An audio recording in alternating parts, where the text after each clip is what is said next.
For a long time, nothing happens. The sky stays quiet.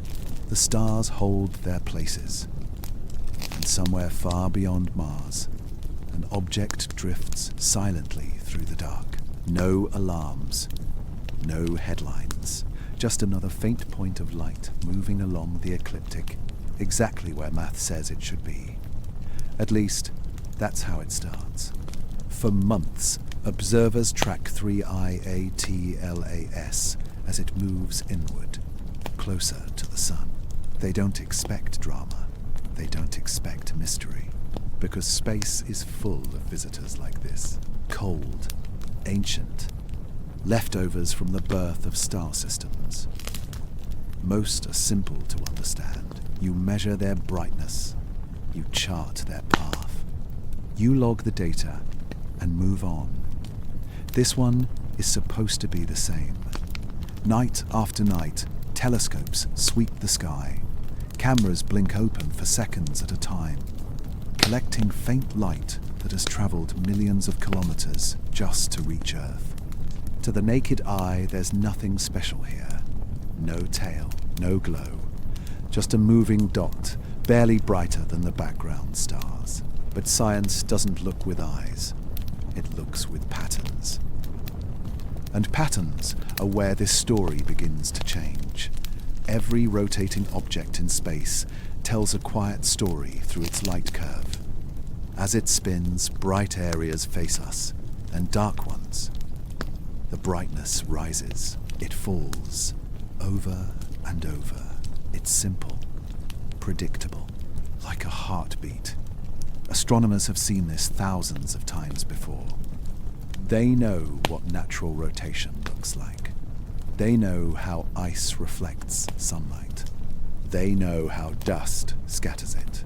So when the first full light curve for 3I, ATLAS arrives, it should fit. But it doesn't. At first, it's subtle, almost easy to miss. A rise that comes too early. A dip that lasts a little too long. A rhythm that feels off. Not broken, just wrong. The data gets checked again. Same result. Maybe it's noise, someone says. A glitch in the sensor. Cosmic rays hitting the detector. Reasonable explanations. Comfortable ones. So they clean the data. They remove interference. They smooth the curve. And still, it refuses to behave. The brightness doesn't follow a smooth cycle. It hesitates. It spikes. Then it settles, as if correcting itself. That's when the room gets quiet. Because space doesn't hesitate. Natural objects don't pause mid-pattern.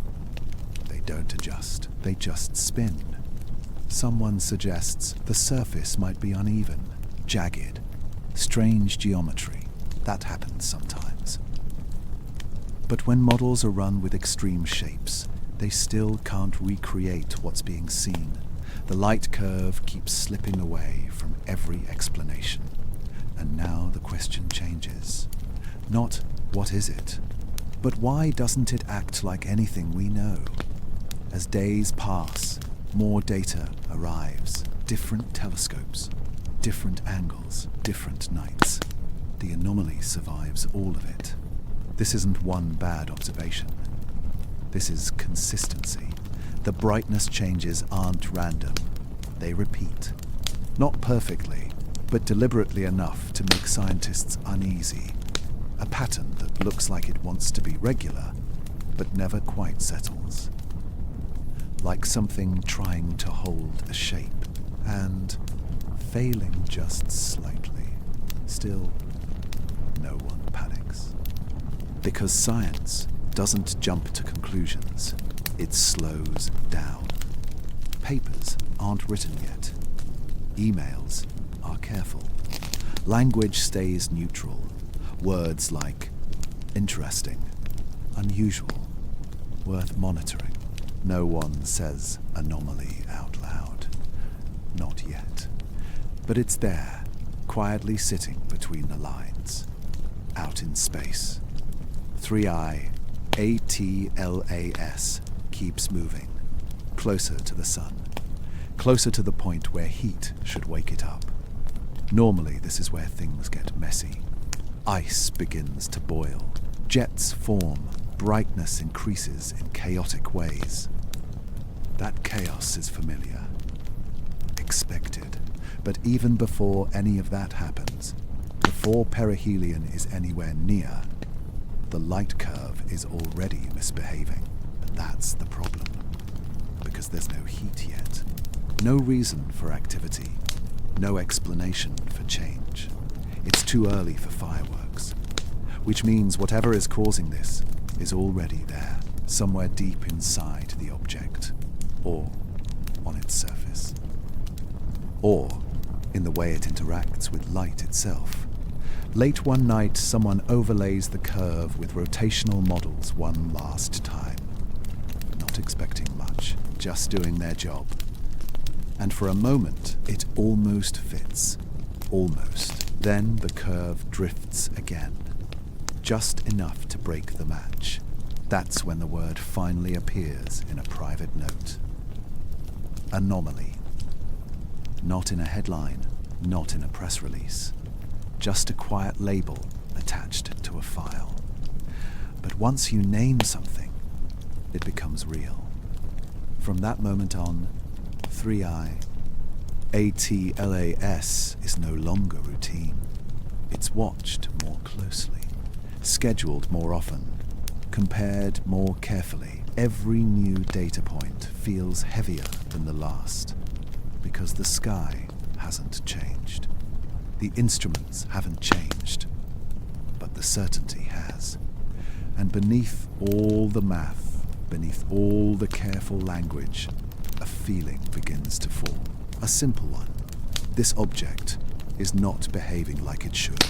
Still, no one knows why. Is it an odd chunk of rock? A surface we've never seen before? A rare interaction with sunlight?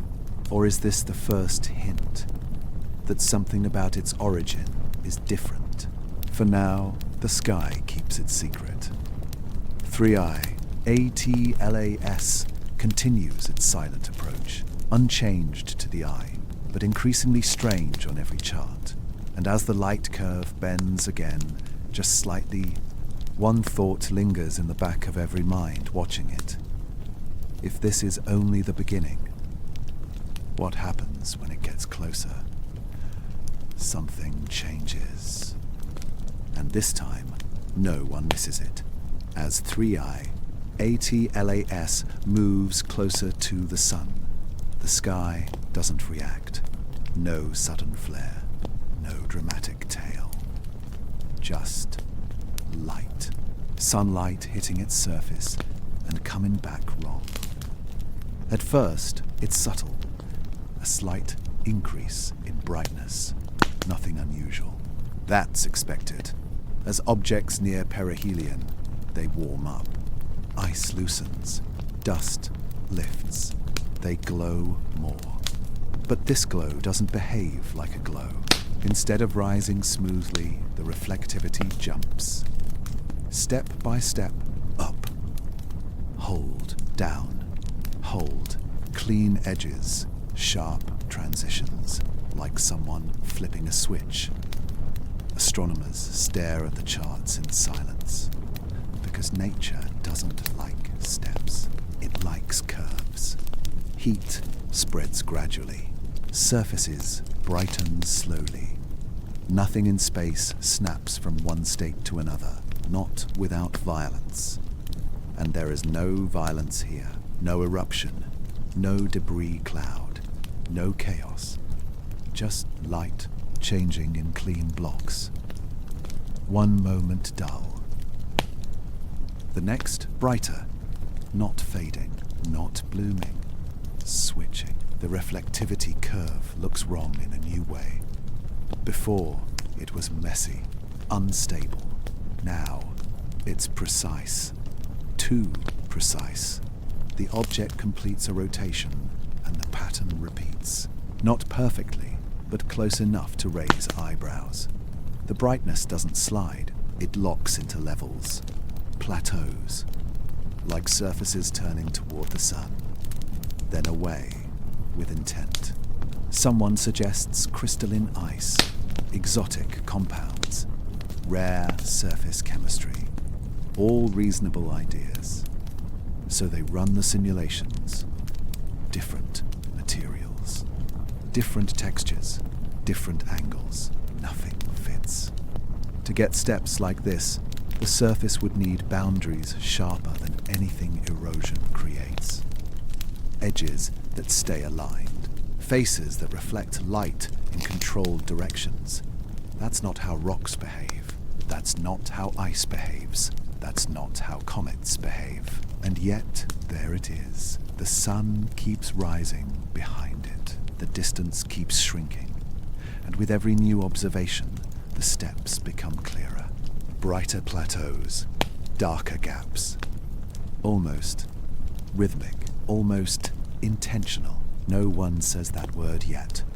Intentional. Because saying it changes everything. So instead, they say unusual reflectivity behavior. They say non-linear response. They say first shift. But privately, the questions grow louder. Why does the surface appear to reorient itself? Why does the reflectivity stabilize, then suddenly change?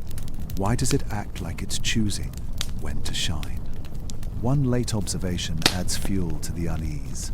Two telescopes, thousands of kilometers apart, record the same step at the same time. Same brightness jump, same duration. Different angles. That shouldn't happen. If it were random terrain, each angle would look different. If it were dust, it would scatter unevenly. But this is synchronized, as if the object knows where the sun is and where we are. That thought doesn't make it into any report, but it lingers. Hanging in the room, someone points out that the steps align with rotation markers, as if certain faces are activating, then going dark. Faces, not fragments, not dust clouds. Faces, flat regions, defined regions. The reflectivity curve starts to look less like geology and more like geometry. And that's dangerous territory. Because geometry implies structure. Structure implies design. Design implies purpose. The sun doesn't care about purpose. Neither do rocks. But this pattern feels like something responding to exposure, like a system adjusting itself. Still, the object remains silent. No radio signal. No emission spike. No message. Just reflected sunlight, changing its mind. Outside the data rooms, the world goes on. People sleep. Cities glow. No one knows an argument is unfolding in quiet labs over quiet screens. An argument about whether nature can be this clean. Some say yes. Nature surprises us all the time. We've been wrong before. Others aren't so sure, because surprises still follow rules. And this feels like a rule we don't recognize. As perihelion draws nearer, the steps become more pronounced, sharper, almost confident. The reflectivity no longer drifts, it commits. Bright, dark, bright again. Each state held just long enough to be noticed, long enough to be measured, long enough to be undeniable. At some point, someone stops calling it noise entirely. They call it behavior. That word doesn't belong to objects. It belongs to systems, living or built. And that's when the tension truly sets in. Because if this is a system, it has an origin, and origins matter. Was this shaped by forces we don't yet understand, or by hands we've never seen? No one has answers, only better instruments and deeper unease. As the sun grows larger in its sky, 3ITLAS continues its strange dance of light, not exploding, not falling apart, just adjusting, responding, shifting. And somewhere between those sharp steps on a chart, a line is crossed. From curiosity to concern. Because smooth curves are comforting, steps are not. And the question no longer feels academic. If nature didn't make this pattern, then what did? And why is it revealing itself now? At first it looks like nothing, just a flicker, a tiny rise in brightness, barely above the noise, the kind of thing scientists usually ignore. Space is messy. Detectors shake. Cosmic rays hit sensors at random. So when the first pulse appears in the data, no one reacts. They scroll past it. But then it happens again. Same rise, same drop, same duration. A clean pulse. Still, one telescope means nothing. One instrument can lie, so they wait. Hours later, another dataset arrives. Different observatory, different continent. And there it is again. The same pulse, same shape, same strength, same timing. Now people lean forward, because coincidence has limits. The pulses aren't dramatic. They don't scream for attention. They whisper. A gentle increase in brightness, then a return to baseline, like a heartbeat heard through a wall. At first, they're spaced far apart, easy to dismiss. But as more data stacks up, a pattern emerges. Pulse, pause, pulse. Not random, not drifting, repeating. Someone overlays the timing from multiple instruments. The result is unsettling. The pulses line up to the second.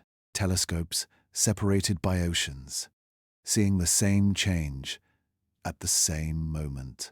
That shouldn't happen. Light travel time alone should smear it out.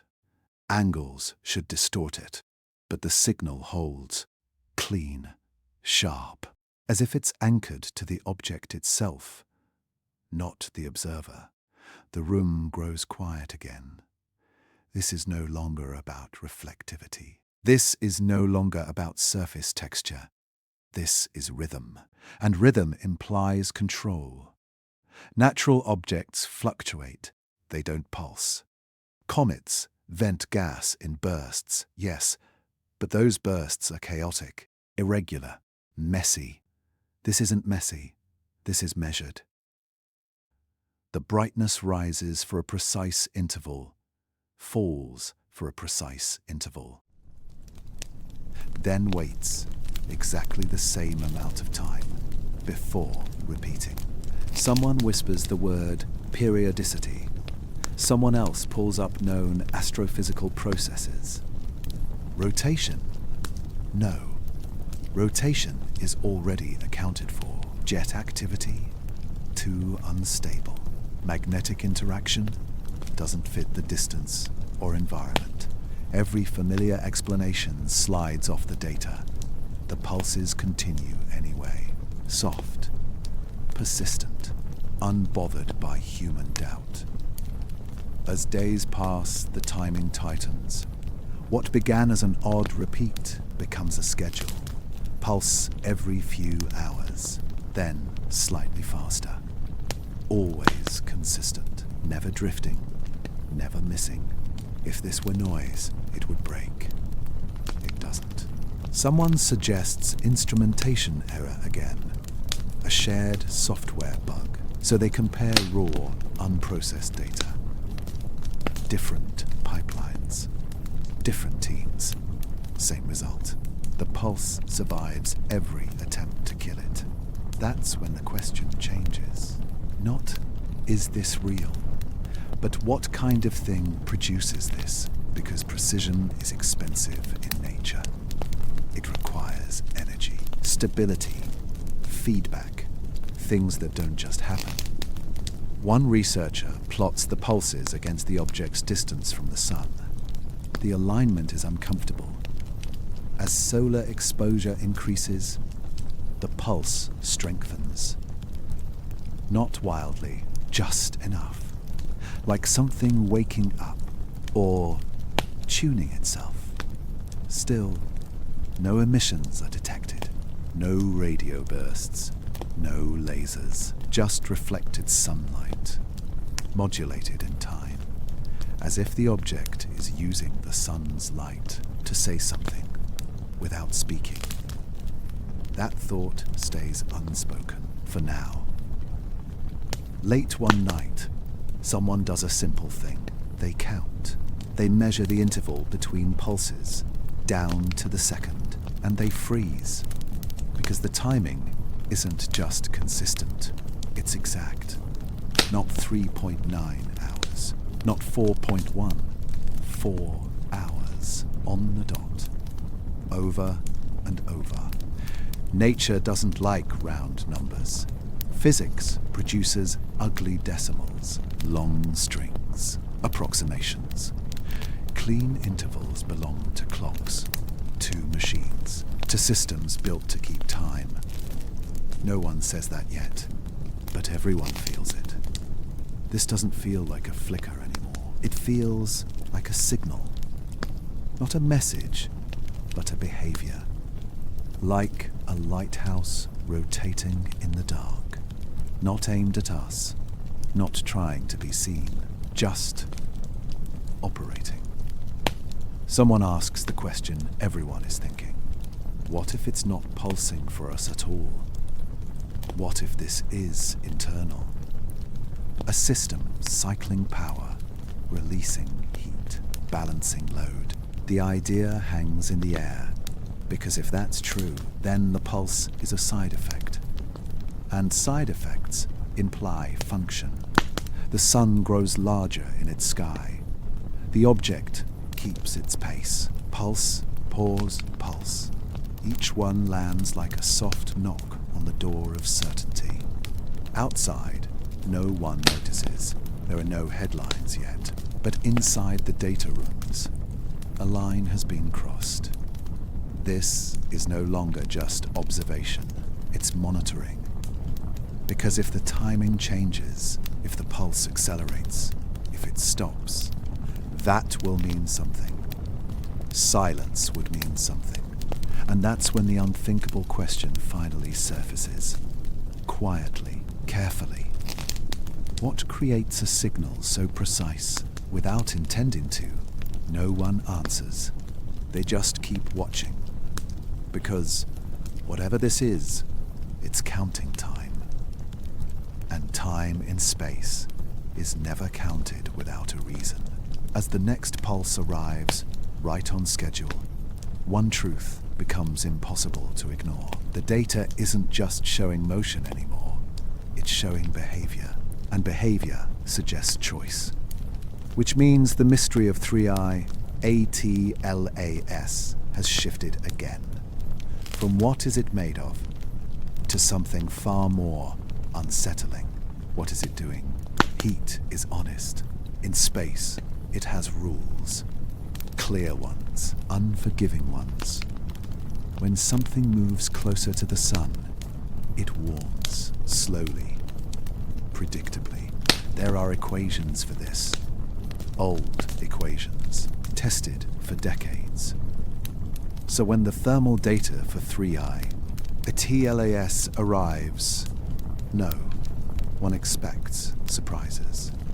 They expect a curve, a smooth climb in temperature as sunlight grows stronger, a gradual response, cause and effect. But the numbers don't rise smoothly. They jump, then they fall. Then, strangest of all, they stabilize, as if heat itself has been told to stop. At first, it looks like an error. Thermal sensors are sensitive. Space is harsh. Readings can drift. So they recalibrate. Cross-check. Run the data again. The pattern remains. The object heats rapidly, then cools just as fast. Too fast. Faster than radiation should allow. Faster than bare rock. Faster than ice. Faster than any natural surface exposed to the sun. This isn't just unexpected. It's impossible. Because heat doesn't vanish. It lingers. It bleeds away slowly. Unless something is helping it leave. Unless something is moving it. The thermal curve looks wrong. Not chaotic. Not noisy. Organized. Temperature surges to a peak. Holds briefly. Then drops sharply. Over and over. Surge. Hold. Collapse. Like breathing, but not quite.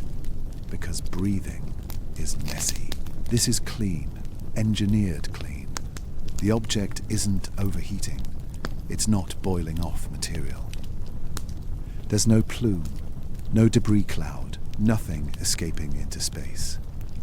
And yet, the heat disappears as if it's being pulled inward, or redirected, or stored. Someone overlays the thermal data with the brightness pulses from earlier. The alignment is immediate. When brightness peaks, temperature peaks.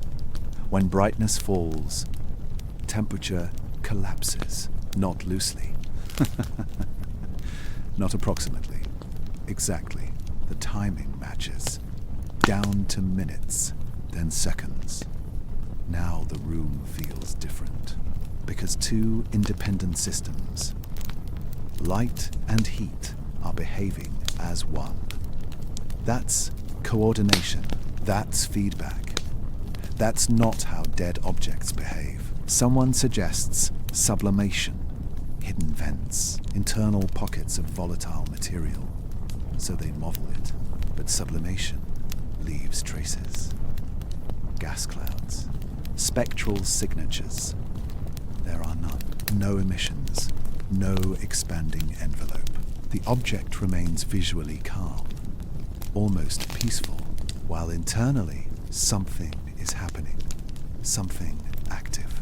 The thermal model is run again, with extreme assumptions. High conductivity, unusual materials, strange internal structure.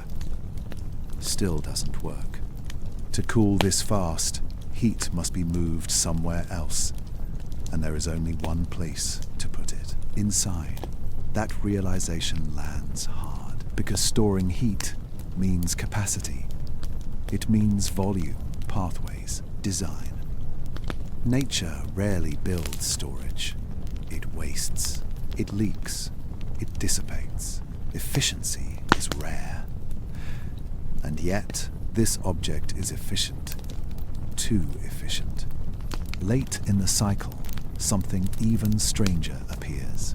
After a strong thermal surge, the temperature doesn't just drop, it overshoots. It becomes cooler than it should be.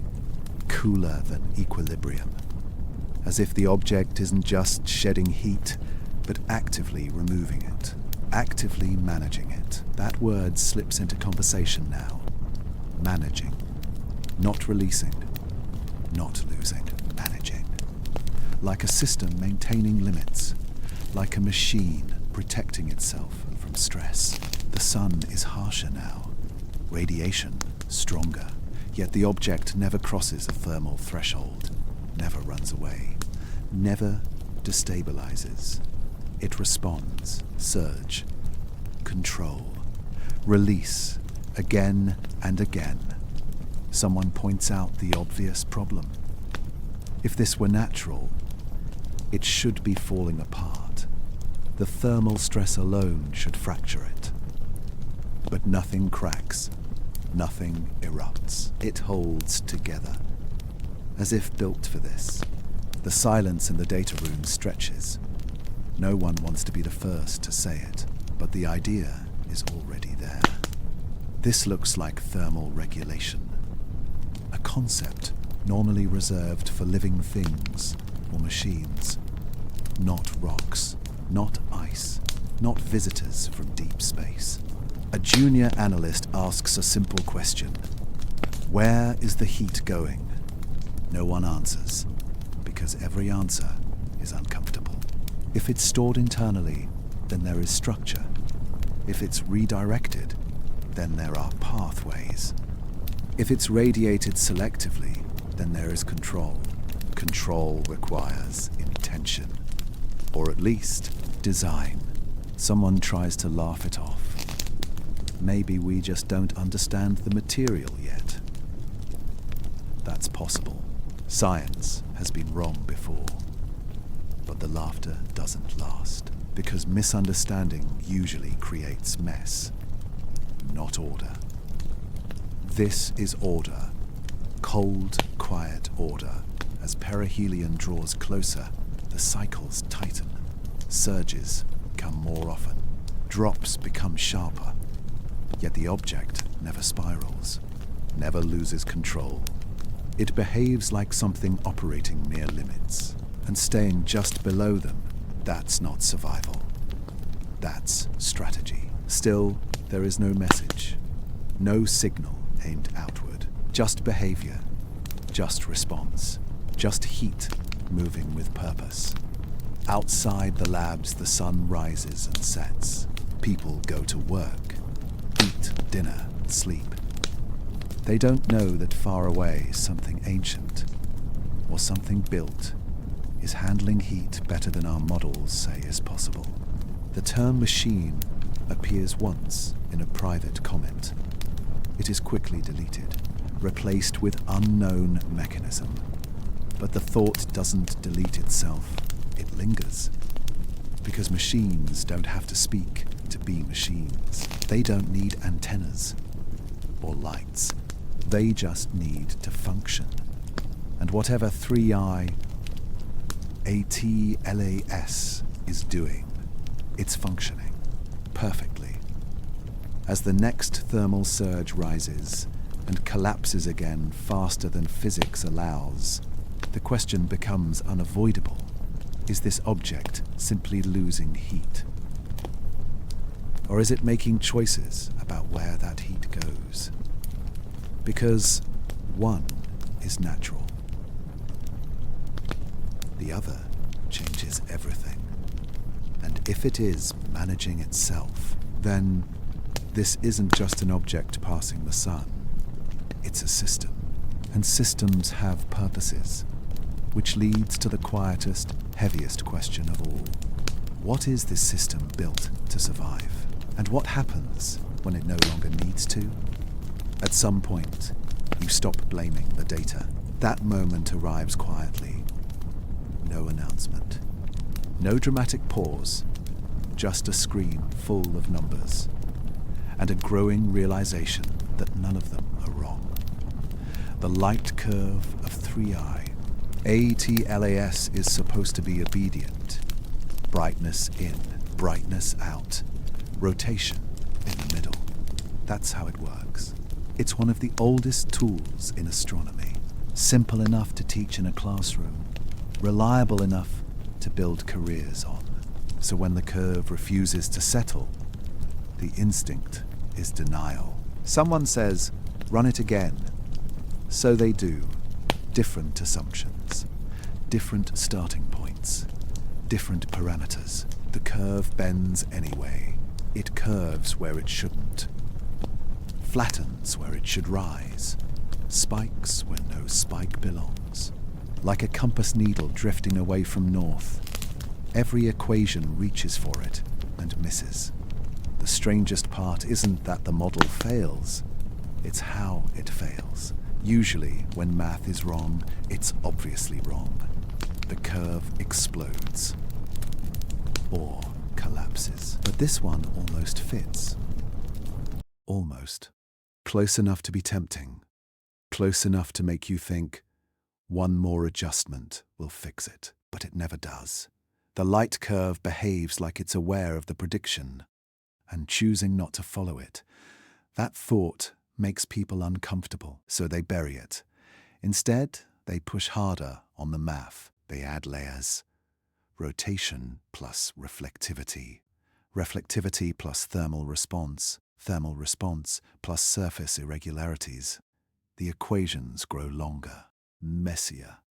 Still, the curve slips through the cracks. It bends back on itself, refuses to lock in, as if the object is changing state mid-rotation, as if what you saw a moment ago is no longer true. Someone overlays all known natural behaviors at once. Dust, ice, rock, gas.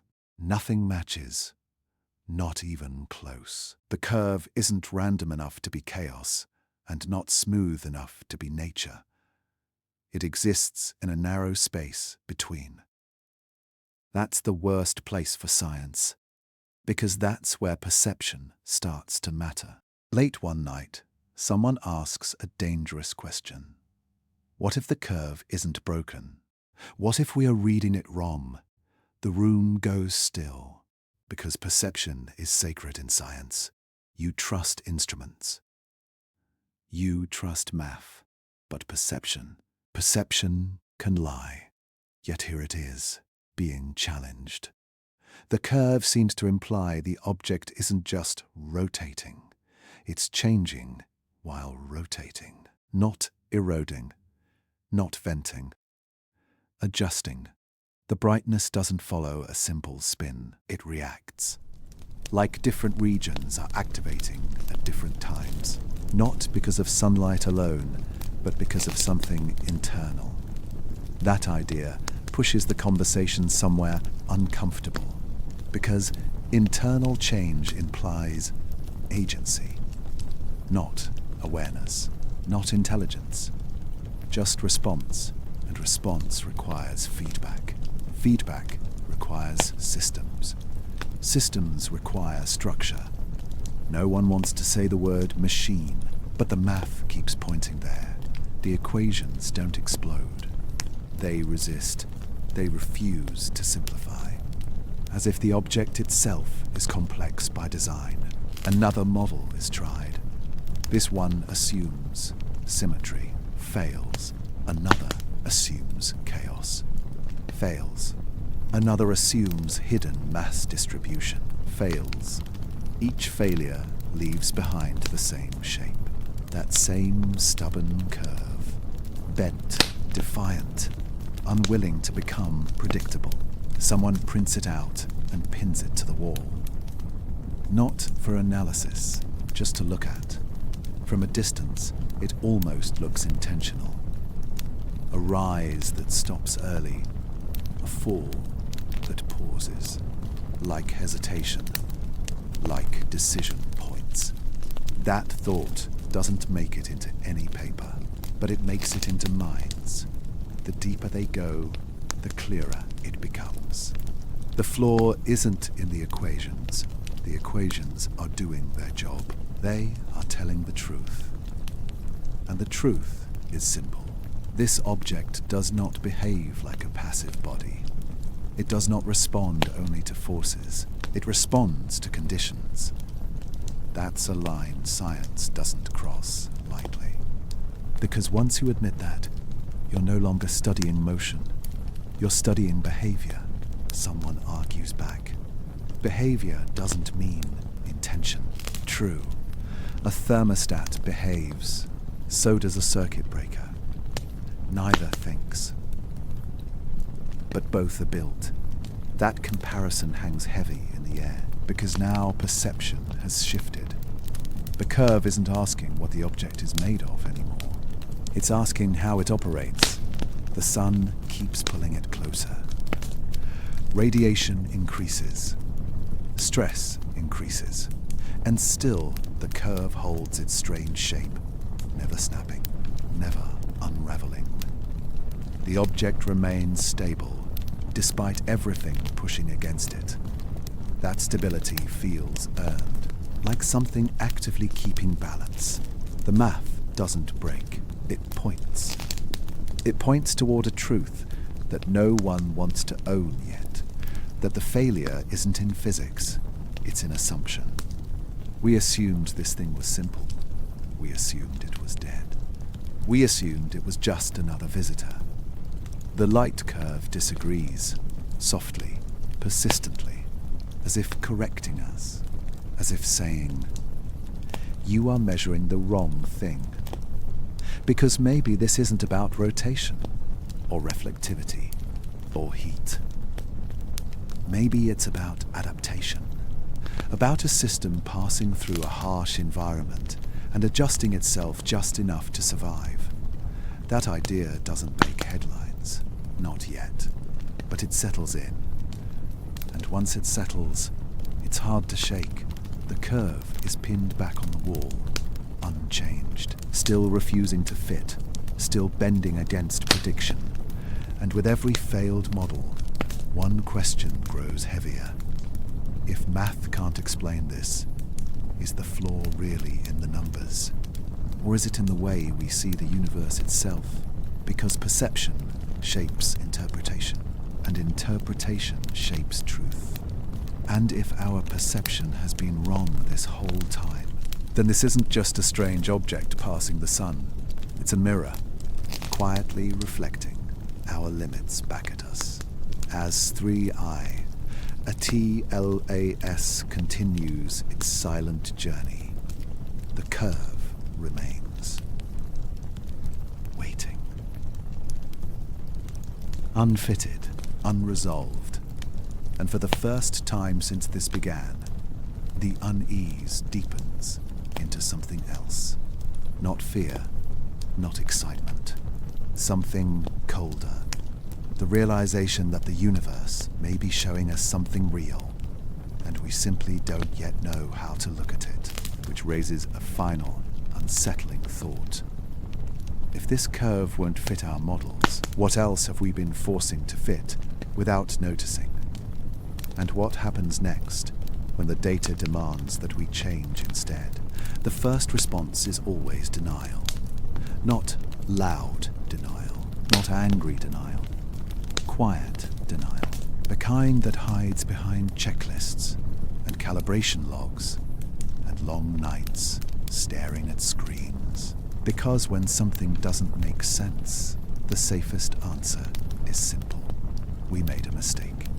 So that's where everyone starts. Teams across the world recheck their instruments. They rerun calibration files. They inspect timestamps, temperature drift, clock offsets. Every possible error is put on trial.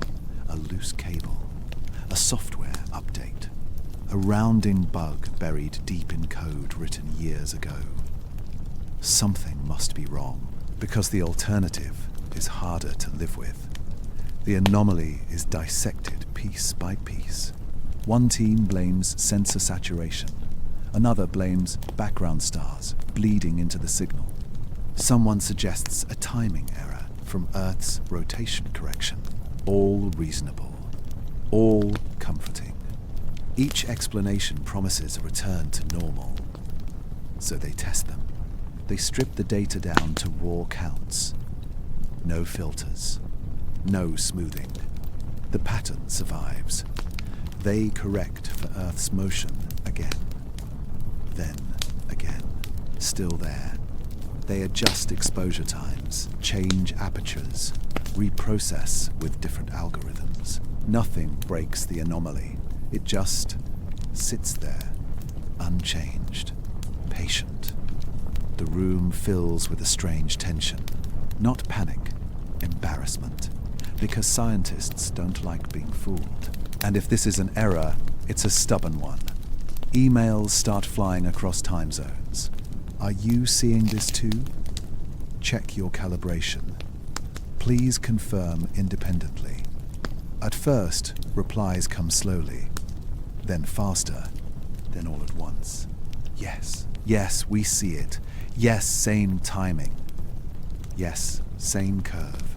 Different telescopes, different countries, different teams who don't share software, or hardware, or even language. And yet, the anomaly matches down to the detail. That's when disbelief goes global. Because one lab can be wrong, 10 labs can be wrong.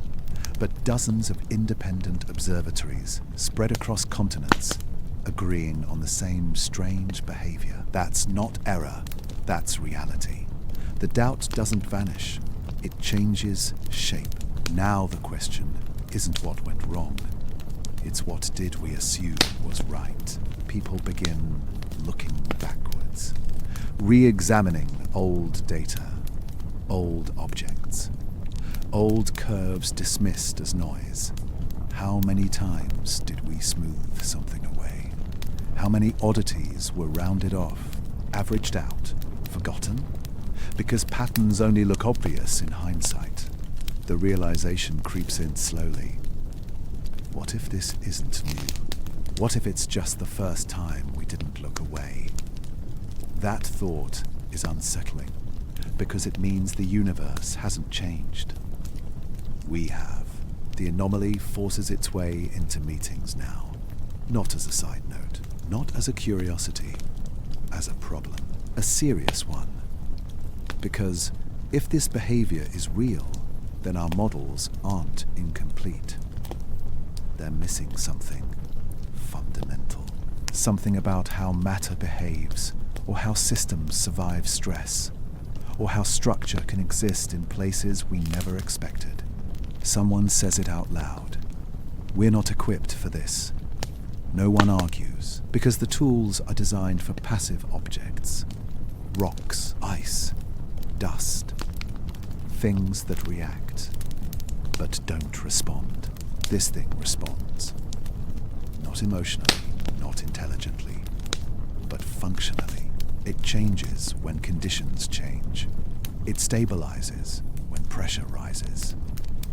It behaves like something built to endure, and that shakes a quiet belief scientists carry without noticing, that the universe is mostly dead. Active forces, yes, but not active systems. Not like this. As the confirmations pile up, the tone shifts. Less debate, more silence. Less talk, more listening. People stop trying to kill the anomaly and start trying to understand it. But understanding requires admitting something uncomfortable, that for months, maybe years, we've been looking at the sky with blinders on, assuming every visitor is simple, assuming complexity belongs only to planets, or life, or us. This object doesn't fit that hierarchy. It sits in between. Not alive, not inert, just structured, purposeful in its behavior.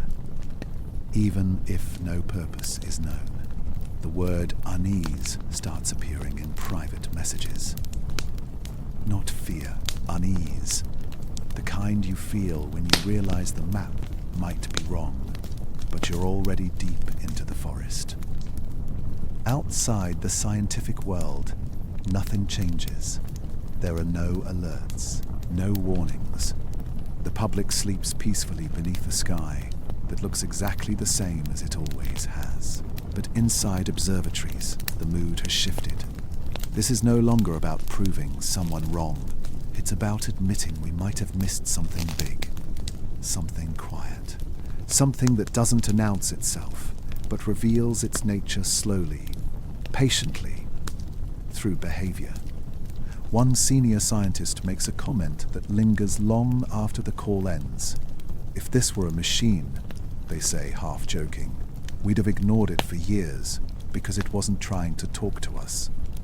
No one laughs because that idea lands too close to home. We look for signals, for messages, for intent aimed outward. But what if the universe hides its strangest things in plain sight? What if complexity doesn't shout? What if it just works? The confirmations keep coming. The anomaly is real. The data is solid. The disbelief is gone. What replaces it is heavier. Responsibility. Because now, no one can say they didn't know. And knowing raises a final, troubling question. If this slipped past our expectations so easily, what else have we been watching without truly seeing? What other patterns have we smoothed away, labeled as noise, dismissed as error, simply because they didn't fit our story? As 3IATLAS continues its quiet journey toward perihelion, one thing is clear: the universe didn't change, our confidence did. And once confidence cracks, it never fully returns. It leaves behind awareness. And awareness brings a kind of unease that doesn't fade, because now every clean curve, every steady signal, every normal object is being looked at again with new eyes and a new fear that the sky may have been whispering to us all along, and we only just learned how to listen.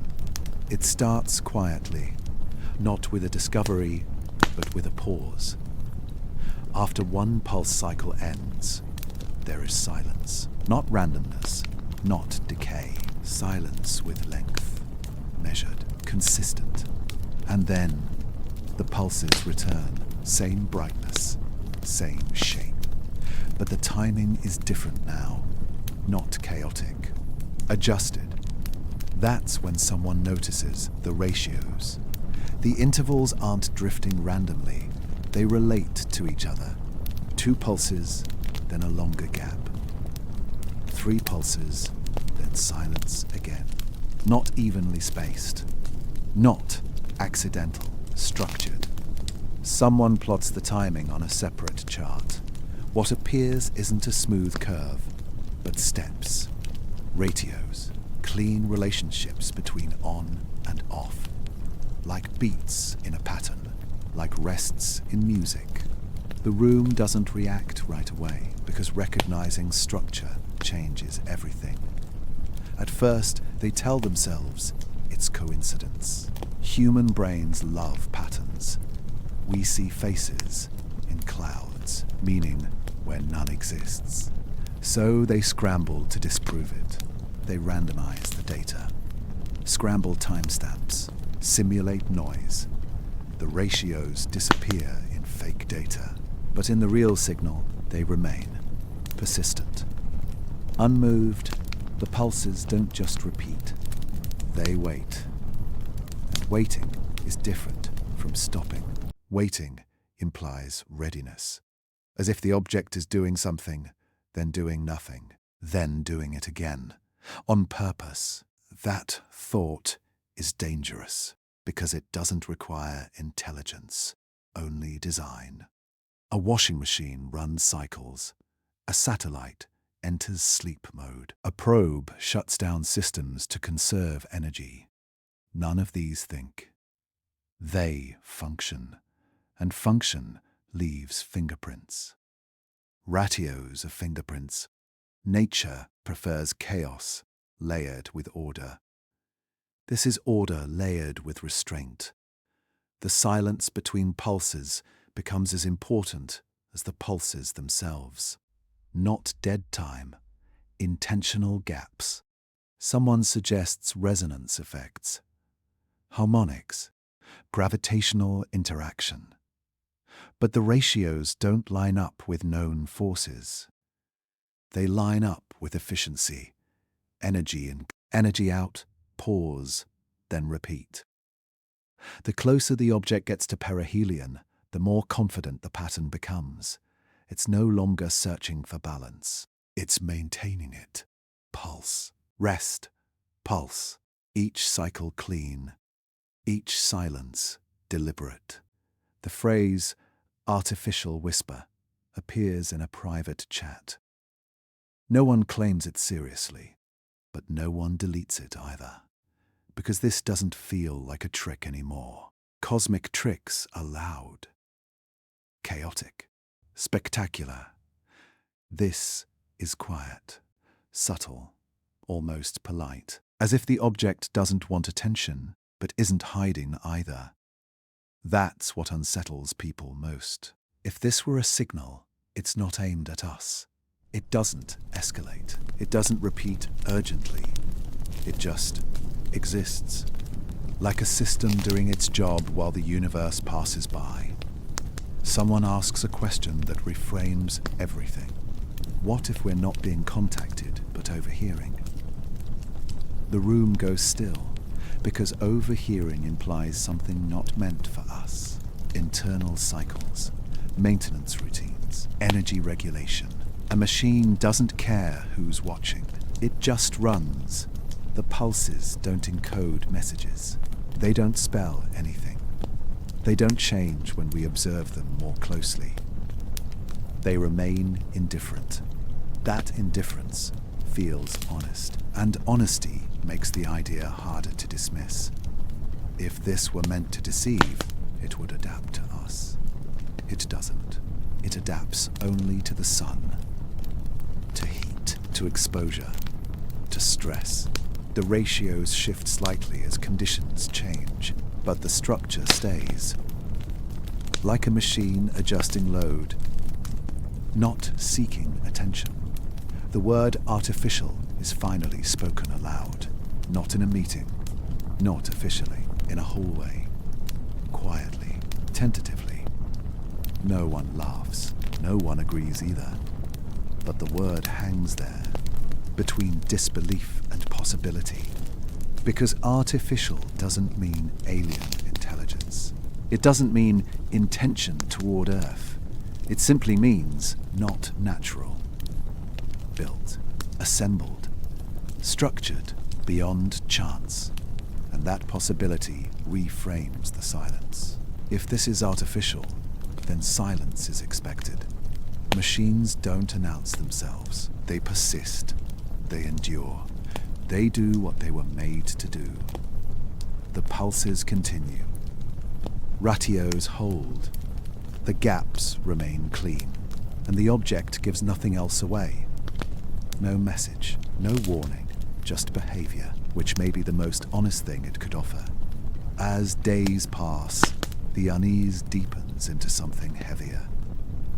Not fear, responsibility. Because if this is artificial, then it has an origin. And origin implies history. Someone built this, somewhere. So when? And sent it, or lost it, or left it. The universe suddenly feels less empty. Not crowded, just less alone. As 3I TLAS drifts onward, still pulsing, still resting, still indifferent to our attention, the question sharpens into something unavoidable. Is this truly a rare cosmic coincidence? A perfect storm of physics and perception? Or are we witnessing the quiet operation of something made that was never meant to be found?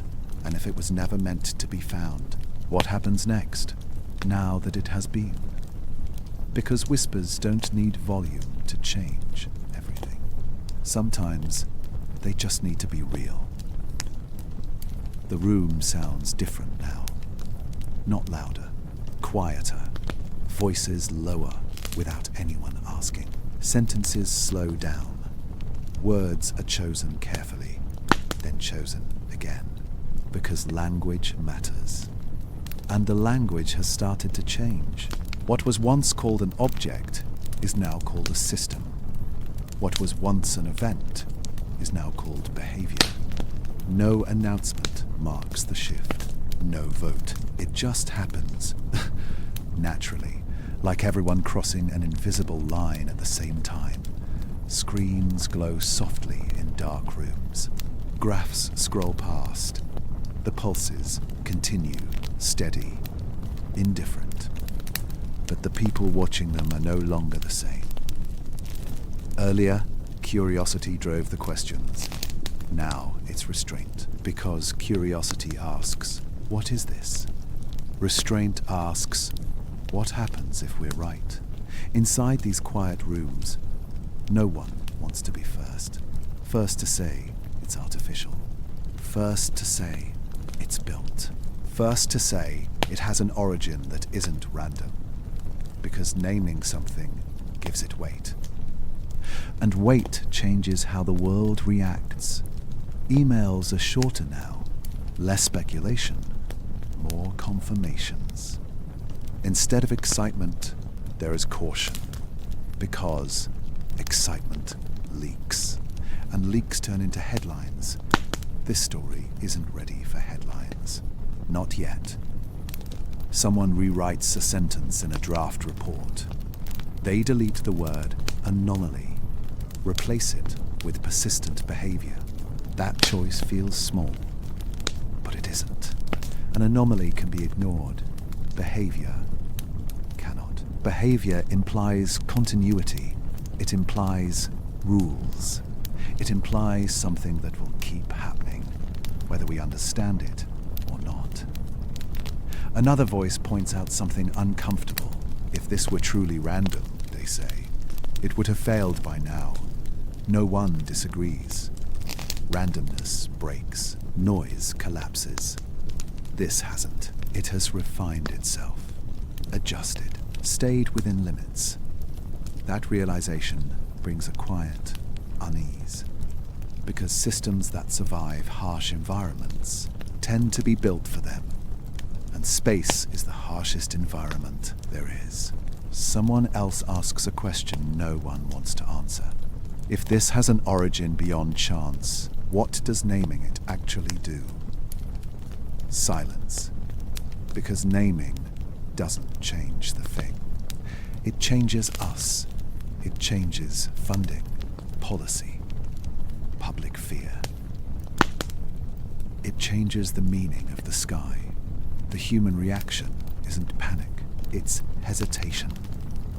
A collective pause before stepping into a story that can't be untold. Outside these rooms, the world remains loud. Cars pass, phones buzz. People argue about ordinary things.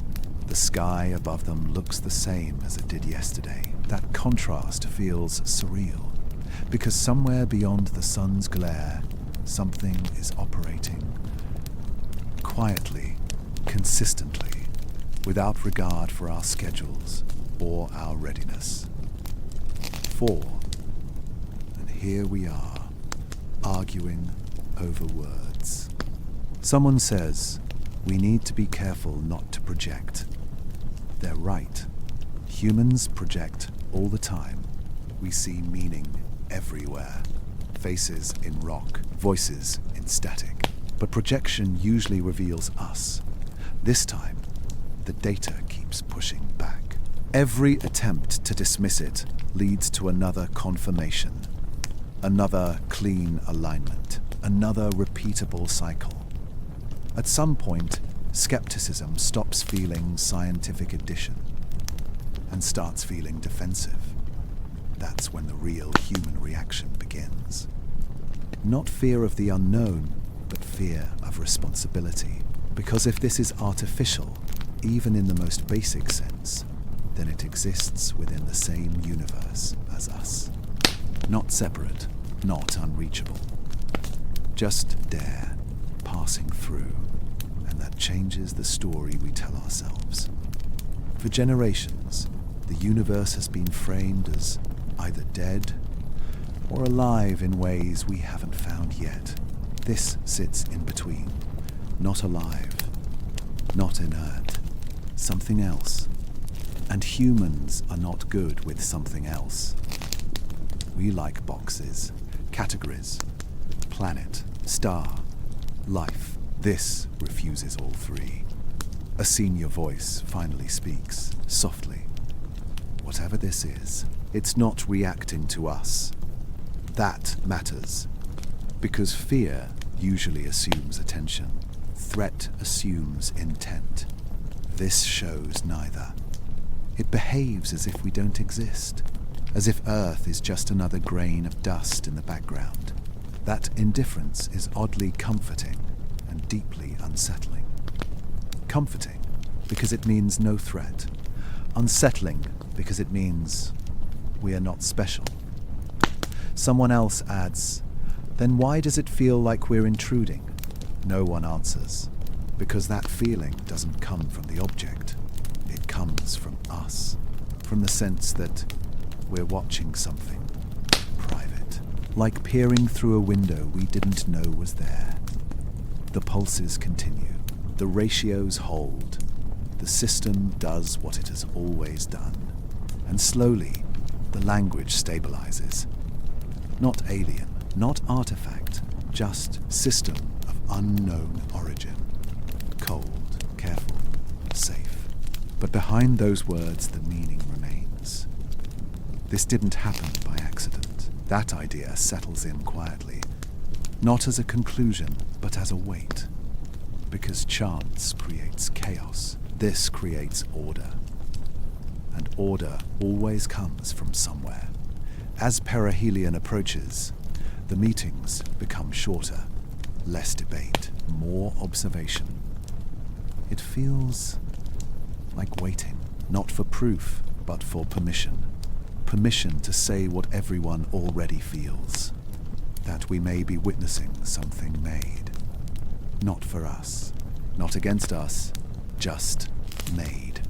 And that possibility forces a deeper reflection. If the universe can hold systems like this, quiet, ancient, indifferent, then how many times have we looked up and assumed emptiness when there was simply silence? Silence is not absence, it's restraint. The human reaction, in the end, is not fear, it's humility. A subtle shift in posture, a quiet lowering of the voice, an awareness that the sky may contain more than we planned for and less explanation than we hoped. As the object continues on its path, unchanged by our debates, one final question lingers in every quiet room. If this has an origin beyond chance, are we truly ready to name it? Or are we still learning how to listen without forcing meaning, where patience is required? Because sometimes the most profound discoveries don't announce themselves. They wait. And the hardest part isn't seeing them. It's accepting what they imply about the universe and about us.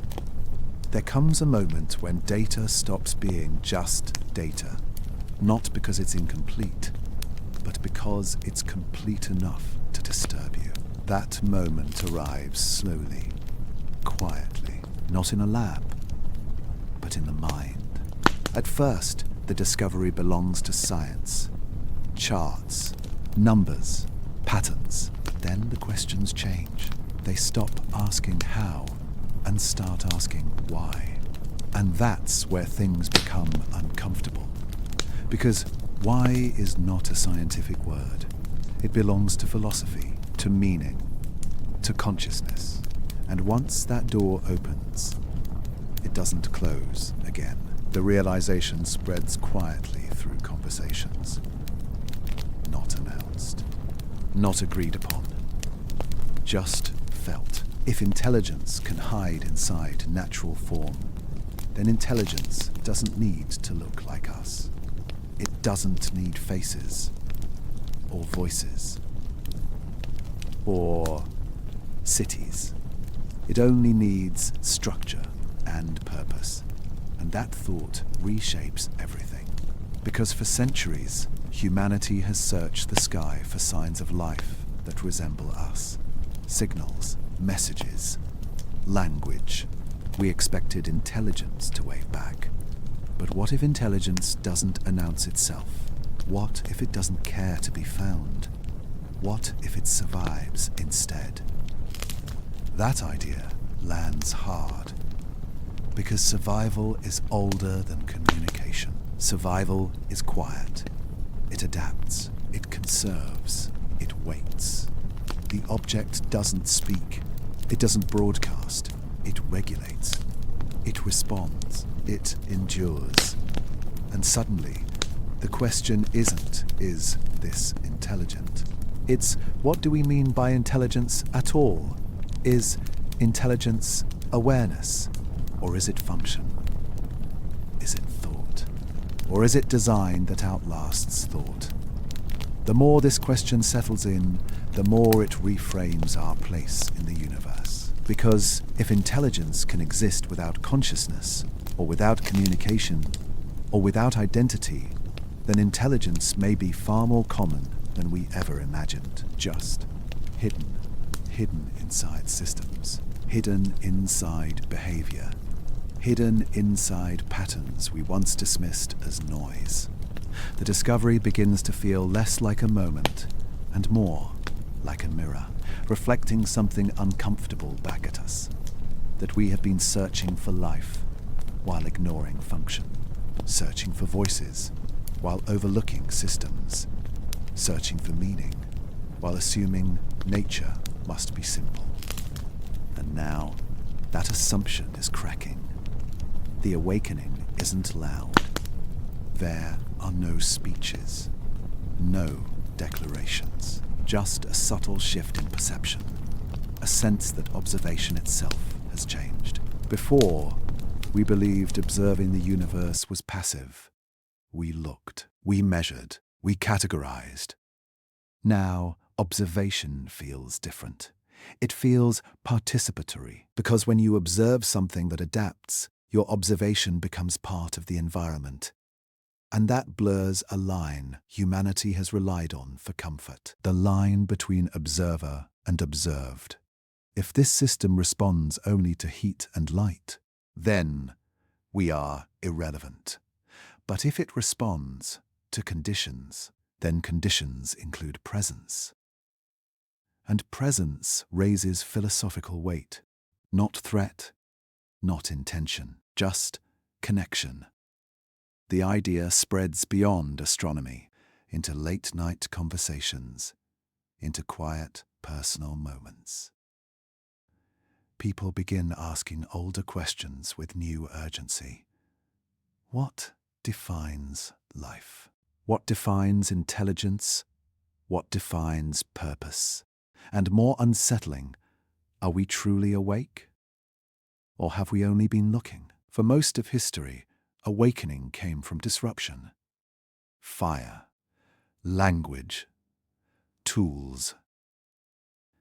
Each forced humanity to redefine itself. This discovery feels different. It doesn't disrupt physically, it disrupts conceptually. It asks us to expand, not our technology, but our understanding. The object doesn't challenge our safety. It challenges our certainty. And certainty is something we protect fiercely. Because certainty tells us where we stand. But now, standing feels less stable. If intelligence can exist without awareness, without intent towards us, without recognition, then intelligence is not a conversation. It's a condition, a way matter organizes itself under pressure, a way systems endure time. That realization humbles us, because it suggests intelligence didn't begin with us, and it won't end with us. It exists independently, quietly, patiently, waiting for us to notice or not. The awakening question grows sharper. Where does observation end and awakening begin? Because awakening isn't about discovery. It's about recognition. Recognition that the universe may not be empty in the way we thought. Not full of beings watching us, but full of systems surviving alongside us, parallel, indifferent. And that indifference changes how special we feel. Not smaller, just less central. Some find that comforting, others don't, because centrality has been our anchor. The idea that the universe revolves around questions we ask, but this doesn't revolve around us. It existed before our curiosity and will continue after. That realization strips away something human and replaces it with something quieter. Perspective.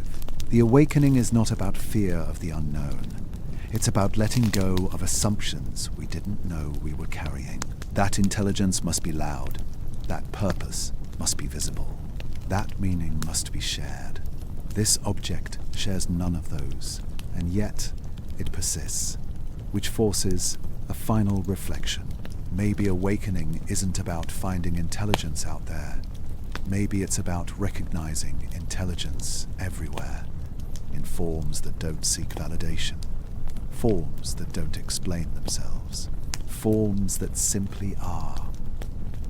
As the object continues its silent passage, unchanged by our questions, the universe feels subtly different, not more dangerous, just deeper, more layered.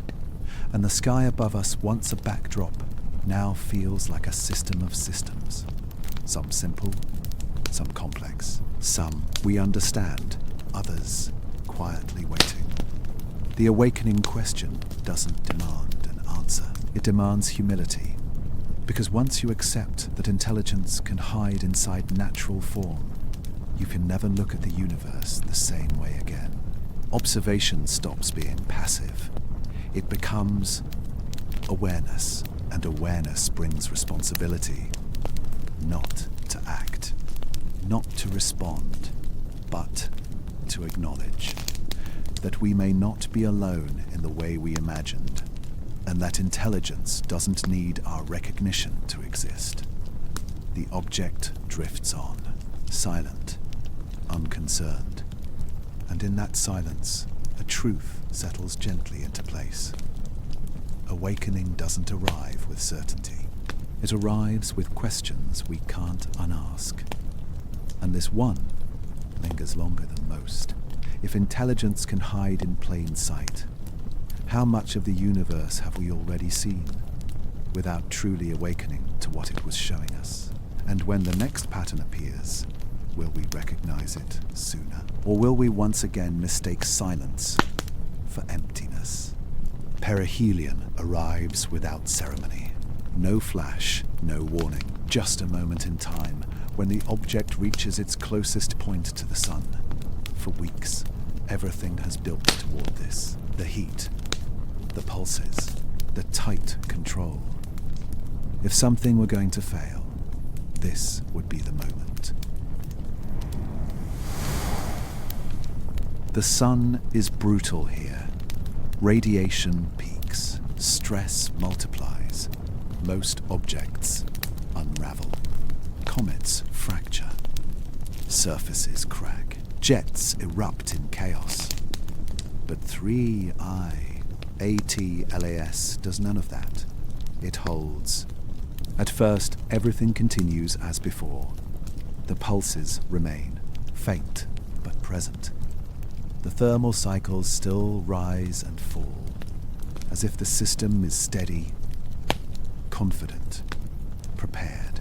Observers lean closer now, because perihelion isn't just a milestone. It's a test. If this thing is truly adaptive, this is where it proves it. Then, slowly, almost politely, something changes. The pulses weaken. Not abruptly, not dramatically. They fade, each cycle slightly dimmer than the last, each rise less pronounced, like a heartbeat slowing after a sprint. No alarms go off. No thresholds are crossed. The data just softens. Scientists check the instruments again. Of course they do. This feels too symbolic, but the instruments are fine. The readings are real. The pulses continue to weaken, then thin, then stretch. The timing loosens.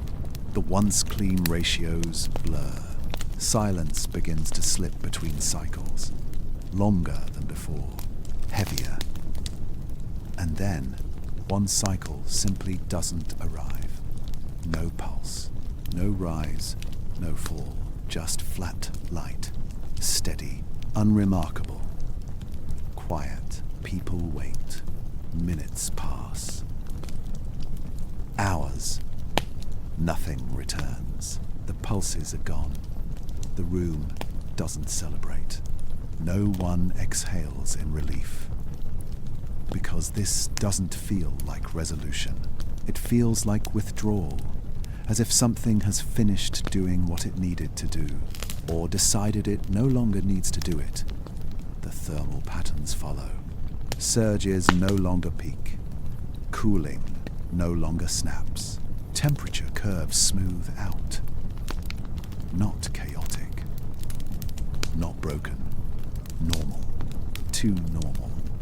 Like a system standing down. Someone whispers, "Maybe it's over," but no one knows what over means. Did the encounter with the sun exhaust it? Did perihelion trigger a shutdown? Or did the system simply complete its cycle? That distinction matters, because failure leaves traces, debris, instability, noise. This leaves none. The object remains intact, stable, calm, still moving, still silent. That silence weighs heavier than the pulses ever did, because pulses invite interpretation. Silence invites imagination. Data continues to stream in. Nothing unusual, no brightness modulation, no timing anomalies, just a quiet body drifting away from the sun, as if nothing ever happened. And that's the unsettling part. The behavior didn't collapse.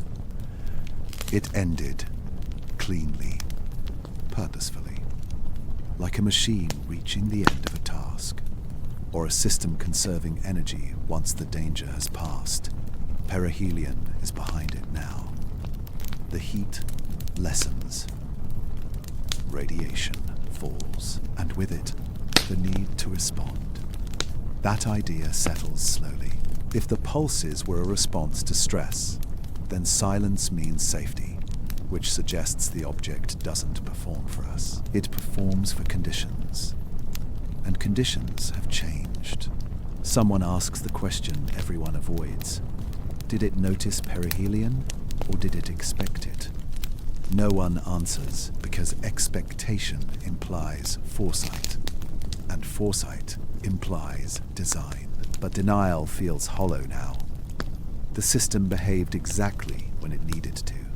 No earlier, no later. It conserved energy, regulated heat, maintained structure, then stopped. No error codes, no runaway behavior. Just silence, the kind that follows completion. The charts look boring again. Flat lines, predictable curves. The universe appears to have returned to normal. But the people watching haven't, because once you've seen behavior, absence becomes meaningful. Silence is no longer neutral. It's a state, an intentional one. Some suggest the pulses were a transient phenomenon, a rare alignment of physics, a one-time trick.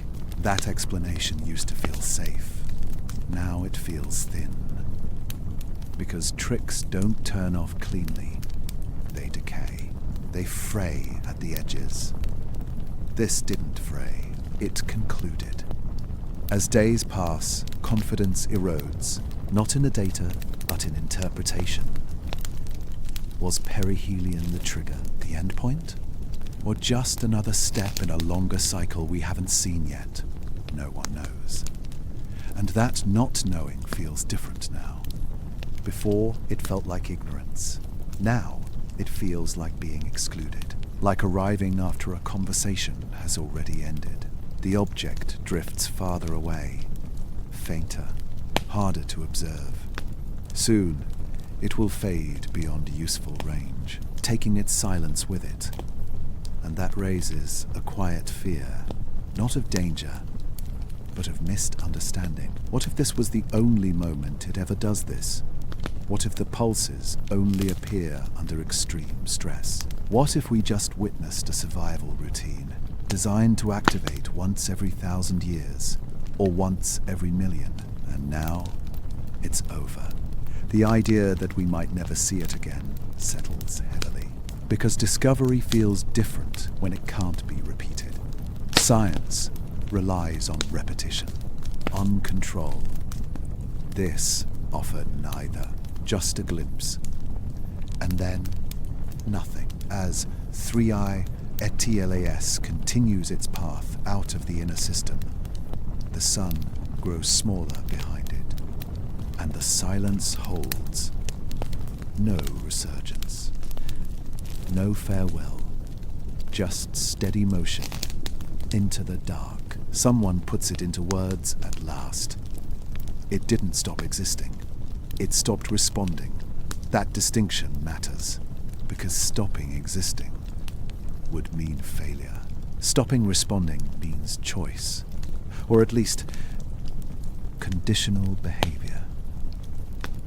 The encounter feels unfinished, not because we want answers, but because the system never acknowledged us at all.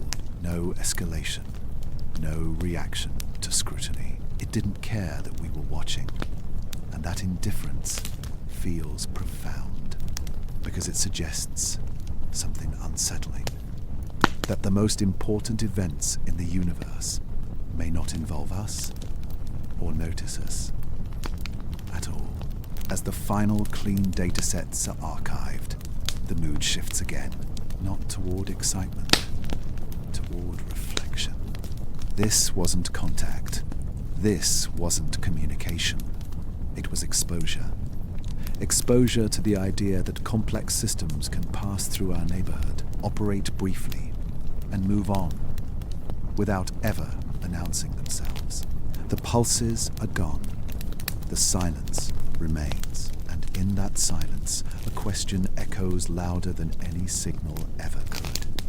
Did the encounter truly end, or did it simply conclude on its own terms? Because if this system can wake under pressure and sleep when the danger passes, then somewhere out there, in deeper darkness, others may be waiting, inactive, unnoticed, until the universe pushes them just hard enough to respond again. And next time, will we recognize the silence sooner? Or will we only understand what we witnessed after it has already passed us by? Once more, without a word. In the end, nothing explodes. No warning lights. No final signal. The sky simply goes back to being the sky. Stars hold steady. Charts flatten. Night returns to routine. If you looked up now, you wouldn't see anything unusual. No scar where the mystery passed. No mark left behind. Just darkness and distance. 3I ATLAS continues outward, growing fainter with every passing day. Harder to track, easier to forget.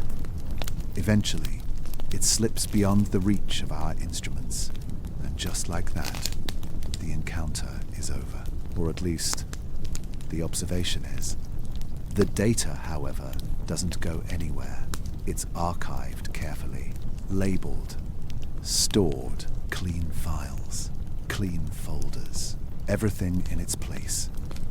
But nothing about it feels settled, because unresolved data has a weight to it. It doesn't disappear when you close the file.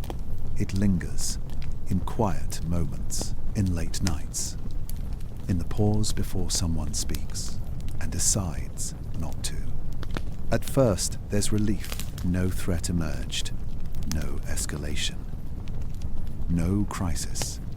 The universe didn't change overnight, but relief is fragile because it rests on interpretation.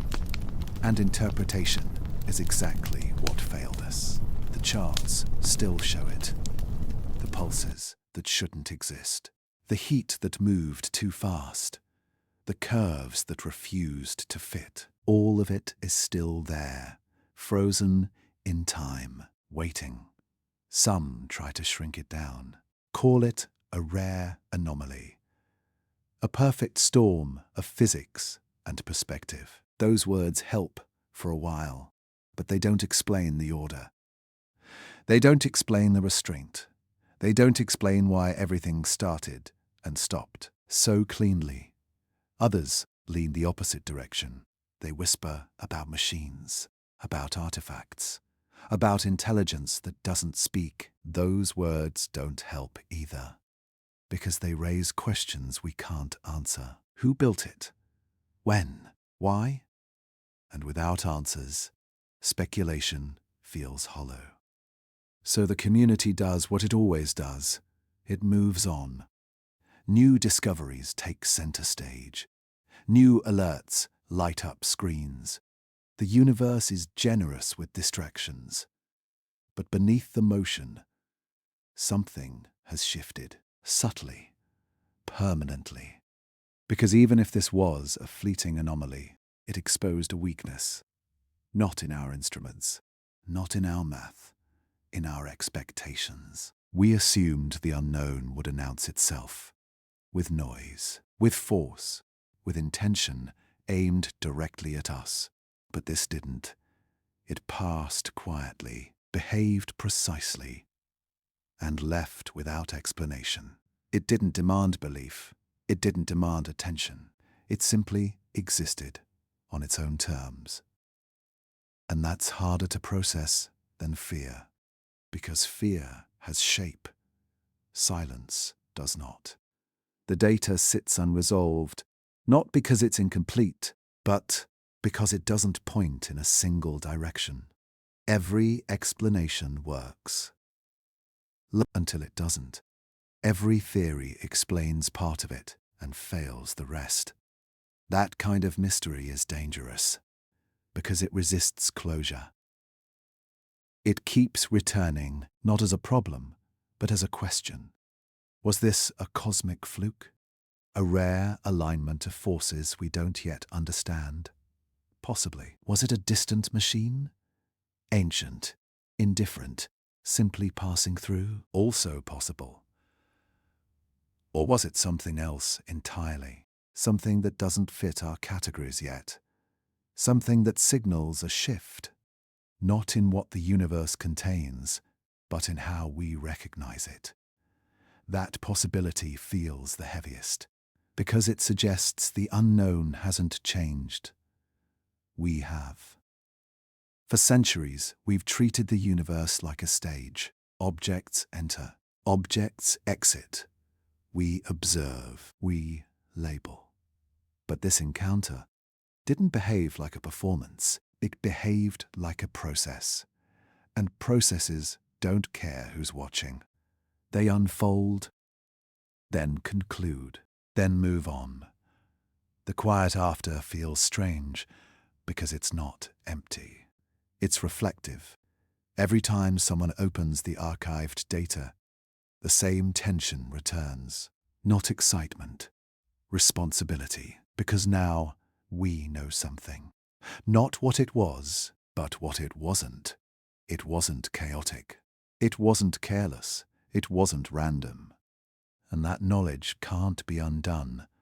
Even if we never see another object like it, even if this remains unique, the shift has already happened.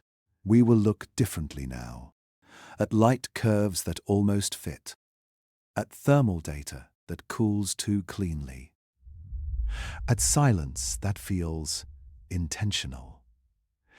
We will hesitate before calling something noise. We will question our own certainty sooner. That is how understanding changes. Not with answers, but with caution. The sky above us hasn't changed, but our relationship to it has. We no longer assume emptiness just because nothing is speaking. We no longer assume simplicity just because something looks natural, because now we've seen how complexity can hide, how systems can blend in, how behavior can masquerade as coincidence. The quiet after is not an ending. It's a pause. A long one, the kind that invites reflection rather than reaction. Somewhere far beyond the sun, 3i ATLAS continues its journey. Cold, silent, unaware of the questions it left behind, or perhaps never concerned with them at all. And that might be the most unsettling truth, that whatever this was, it didn't come for us. It didn't care about us. It simply passed through, did what it needed to do, and left, leaving us to argue with ourselves. The data will remain archived. Future generations may reopen it with better tools, better models, different assumptions. They may laugh at our confusion or share it. We don't know. All we know is this: something crossed our path, behaved in ways we didn't expect, and departed without explanation. Whether it was a fleeting anomaly, a distant machine, or the first quiet signal that the unknown is more structured than we believed.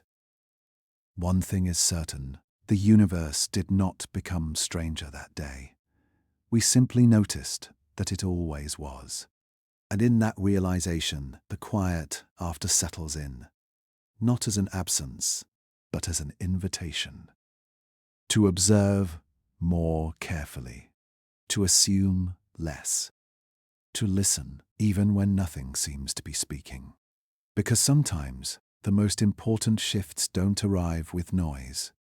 They arrive with silence, and the silence is where understanding begins.